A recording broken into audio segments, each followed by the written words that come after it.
L'histoire de la citadelle commence à la fin du XVIe siècle. Ce sont les Espagnols en fait qui ont construit cette forteresse, espagnole que le duc de Mercœur avait fait venir durant les guerres de la Ligue. Et au départ, ça s'appelait en fait le fort de l'Aigle, du nom de Don Juan de Aguilla, l'espagnol qui était à l'origine de cette construction. Donc les premières parties qui ont été construites sont les bastions de Groix et les bastions d'Émourier, qui sont donc côté terre, puisque le but des Espagnols était de se protéger finalement des arrivées par la terre, et petit à petit la construction a évolué vers la mer.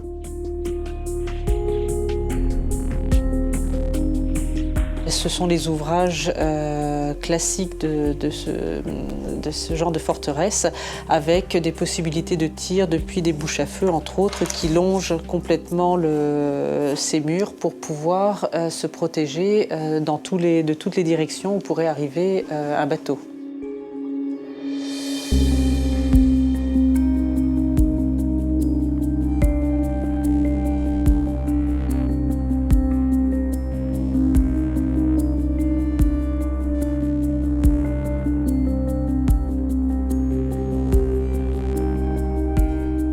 Les bâtiments sont encastrés, j'allais dire, finalement, dans ces bastions pour être les moins visibles possibles lorsque l'ennemi arrive par la mer. Le chantier actuel donc, concerne la poudrière qui se situe ici et le bâtiment de l'Arsenal qui est juste à côté. Donc on est sur la partie la plus avancée sur la mer et on travaille aussi actuellement sur le bastion de la Brèche et une petite partie du bastion Le Camus.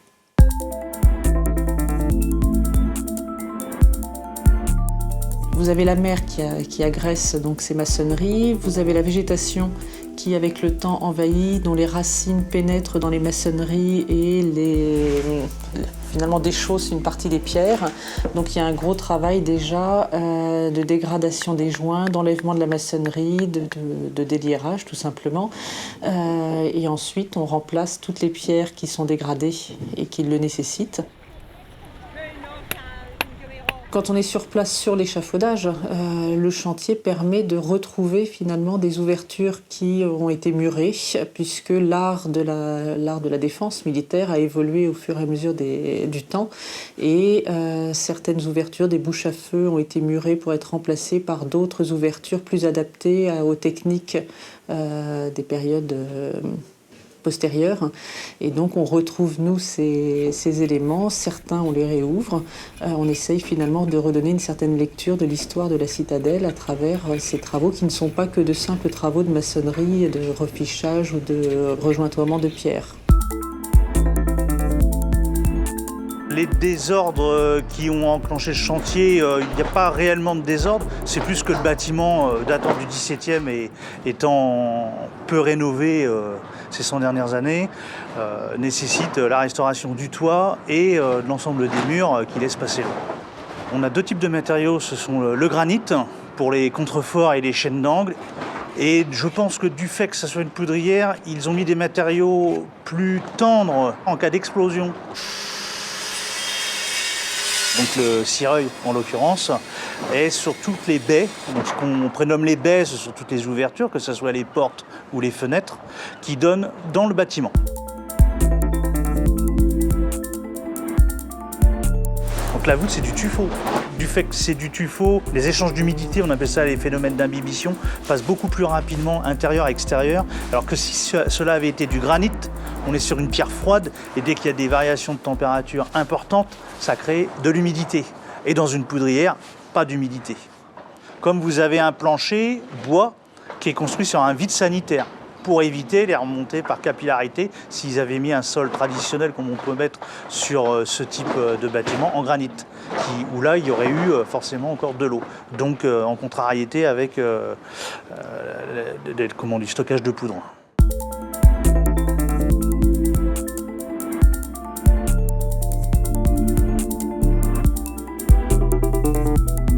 Le fond, quand on l'a découvert, c'était un point d'interrogation. Vu que le bâtiment est une voûte et fermée du dessous, a fallu absolument enlever les ardoises, on ne voyait rien de l'intérieur. On ne s'attendait pas à voir un remplissage de moellons comme ça entre les pannes. Donc du coup, ça a été un peu une surprise. Les couvreurs sont intervenus pour enlever la couverture et nous, derrière, On leur refait un support digne pour reposer leur ardoise qui est très épaisse. On est obligé de travailler au cordeau pour leur repréparer un support très plan. D'où ces cordeaux et ces entailles, chaque chevron est unique.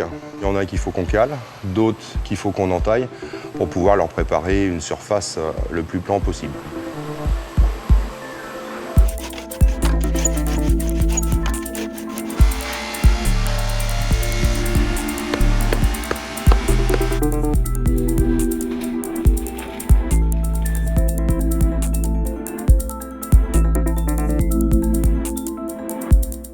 La restauration du site est importante non seulement pour sa pérennité dans le temps, mais également parce que la citadelle de Port-Louis est un élément fort du territoire et que les visiteurs viennent pour la citadelle, c'est un édifice renommé, ils viennent regarder le point de vue depuis les remparts et ils visitent aussi les 2 musées qui sont à l'intérieur.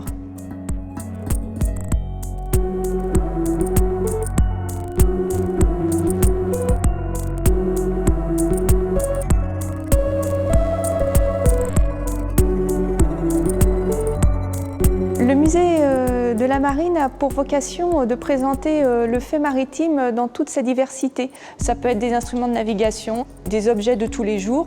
La collection ethnographique de sauvetage en mer est aussi une des composantes du fait maritime. Donc je crois que l'objectif de ces collections, c'est vraiment de sensibiliser le visiteur à l'extrême diversité du fait maritime.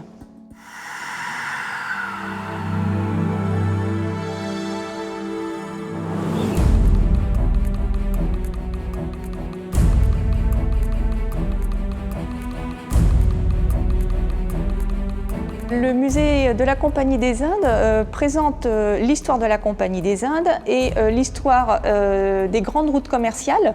Mais si nous le présentons par le biais de l'archéologie sous-marine, lui le présente par le biais des navires de commerce et des cargaisons embarquées. Donc nous présentons les objets qui ont été trouvés sous les mers et lui présente les objets qui ont été trouvés dans les ports.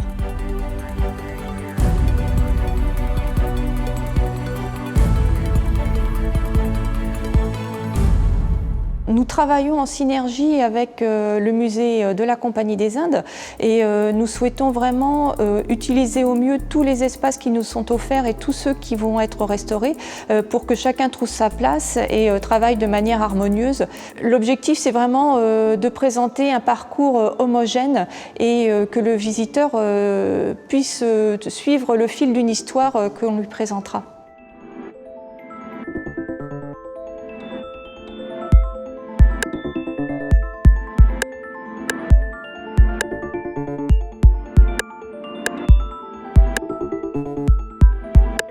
Les objectifs de cette restauration, c'est d'abord bien entendu d'entretenir l'édifice et puis il y a aussi un but didactique, c'est d'arriver à remettre en valeur certains éléments qui n'étaient pas forcément lisibles et dans le but aussi de permettre aux visiteurs de mieux comprendre l'évolution, l'histoire de l'édifice.